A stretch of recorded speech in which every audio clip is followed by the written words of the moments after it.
बीते 1 अप्रैल को सीरिया में ईरानी दूतावास पर हवाई हमले में ईरान के कई सैन्य अधिकारियों के मारे जाने से इजराइल हाई अलर्ट पर है। ईरान ने हमले के लिए इजराइल को दोषी ठहराया है और जवाबी कार्रवाई करने की धमकी दिया है। इसकी सबसे बड़ी बात यह है कि इजराइल ने हमले के पीछे होने की ना तो अभी तक पुष्टि की है और ना ही इनकार किया है। इसके बाद भारत, फ्रांस, रूस, अमेरिका सहित कई देशों ने अपने नागरिकों को ईरान और इजराइल का दौरा न करने की चेतावनी जारी किया है।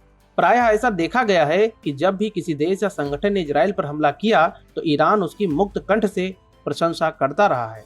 लेकिन यहाँ यह जानना जरूरी है कि अतीत में ईरान और इजराइल के बीच संबंध कैसे रहे हैं। क्या इजराइल और ईरान के बीच हमेशा से ही तनावपूर्ण संबंध रहे हैं? और अगर ऐसा नहीं है तो वह कौन सी घटना थी जिसने दोनों देशों को एक दूसरे का शत्रु बना दिया था? आज के इस एपिसोड में हम इन्हीं प्रश्नों को जानने का प्रयास करेंगे। दरअसल ईरान पर जब पहलवी राजवंश द्वारा आधी सदी से अधिक समय तक शासन किया जा रहा था, तब ईरानी इजराइल द्विपक्षीय संबंध शत्रुतापूर्ण नहीं थे।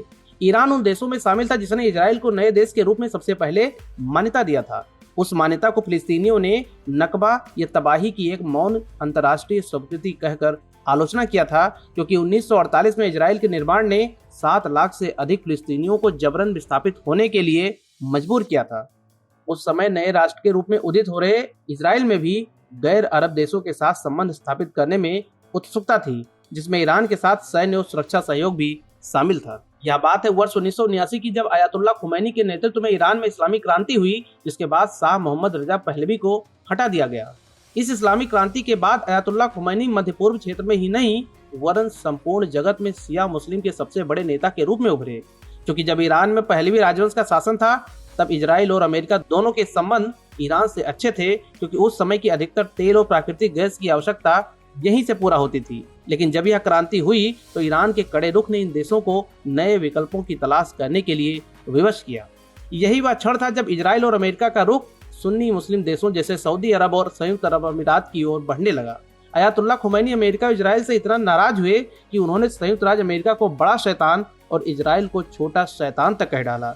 फिर भी इजराइल और ईरान के बीच सीमित सहयोग 1980 के दशक तक जारी रहा, लेकिन बाद में जब ईरान ने सीरिया, इराक, लेबनान, यमन आदि में प्रॉक्सी मिलिशिया समूहों का निर्माण और वित्त पोषण किया, तो ईरान और इजराइल के बीच प्रॉक्सी वार बढ़ता गया। ईरानी परमाणु कार्यक्रम, जिस पर ईरान ने हमेशा जोर दिया है, यह पूरी तरह से शांतिपूर्ण है या इजराइल हमलों का प्राथमिक फोकस रहा है। हालांकि कुछ घटनाएं, जैसे कि उन स्थानों पर यूरेनियम कणों की स्पष्ट खोज जिनके बारे में ईरान ने संयुक्त राष्ट्र परमाणु निगरानी एजेंसी को कभी बताया ही नहीं, उन देशों को परेशान करती हैं जो ईरान के इरादों पर संदेह करते हैं। उदाहरण के लिए अक्टूबर 2005 में ईरान के राष्ट्रपति महमूद अहमदी ने घोषणा किया था कि इजराइल को मानचित्र से मिटा देना चाहिए।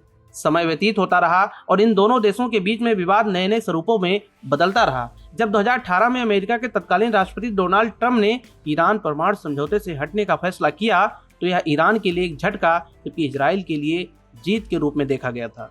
ईरान लंबे समय से क्षेत्र में सशस्त्र समूहों का समर्थन करता रहा है, जो इजराइल के साथ साथ अमेरिकी सेना को भी निशाना बनाते हैं। इनमें से लेबनान में हिजबुल्लाह, फिलिस्तीन में हमास और यमन में हूती विद्रोहियों को सहायता प्रदान करना शामिल है।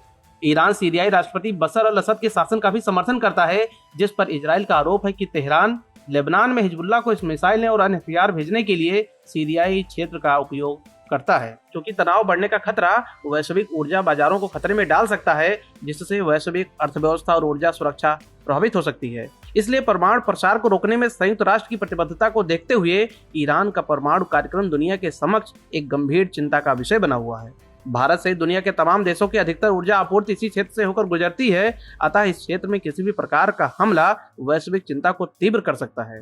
क्योंकि ईरान और इजराइल दोनों ही इस क्षेत्र में अपने हितों का दावा करते हैं, इसलिए निकट भविष्य में मधुर ईरानी इजराइल संबंधों की वापसी की संभावना कम ही लगती है। यह तो आने वाला भविष्य ही बताएगा कि इस विवाद का क्या परिणाम होगा और इस पर भारत का क्या प्रभाव पड़ेगा। प्रिय व्यूअर्स, आप इस विवाद के बारे में क्या सोचते हैं? कमेंट करके जरूर बताएं। नमस्कार।